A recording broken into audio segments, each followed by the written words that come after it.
Welcome to my channel. Be Alcantara.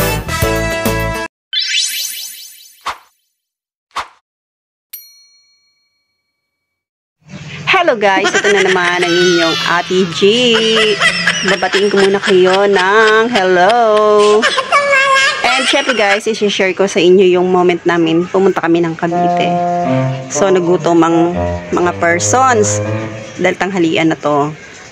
So yun nga, pumunta kami dito sa Walter Mart at nakita namin tong classic savory. And napag-isip-isip namin na itatry nga namin ditong kumain guys.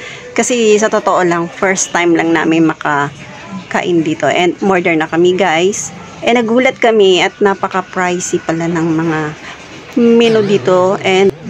At syempre, kahit naman mahal yun ang mga order dito ay pwede naman sa ilang tao. And yun nga guys, naisip namin para naman maiba-iba yung aming makakainan. Dito na kami talaga, go na go. Umorder kami ng aming kakainin, yung noodles na may sabaw. So, yun, at saka yung fried rice nila guys. Bali, seafoods fried rice. Tapos, sweet spicy squid. Bali, yun ang aming in-order kasi yun ang aming type kainin. So, ito na nga guys ang in-order namin. Masarap siya, tapos may siomai siya sa ibabaw. Tapos, yung spicy squid, ay masarap din siya. Pero hindi ako kumain guys kasi bawal ako sa maanghang. Tapos, itong fried rice nilang seafoods, masarap siya. At saka marami siyang sahog.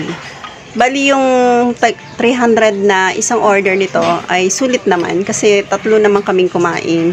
Bali guys, sisingit ko na rin tong aking napaka-cute at napakatabang chibi. Bali napakalambing niya guys kasi kararating lang naman namin to eh. Ganyan siya katuwa. And gusto ko lang ipakita ang kanyang kakulitan guys. Sana mapasaya niya kayo. Please watching.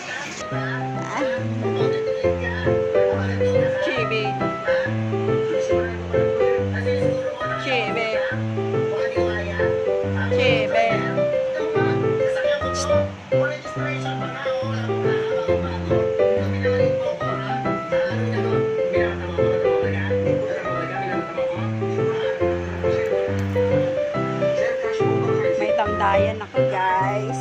Si Chibi, ang aking tandayan. Pag relaxing, nanonood ng TV. May asong lamesa dito.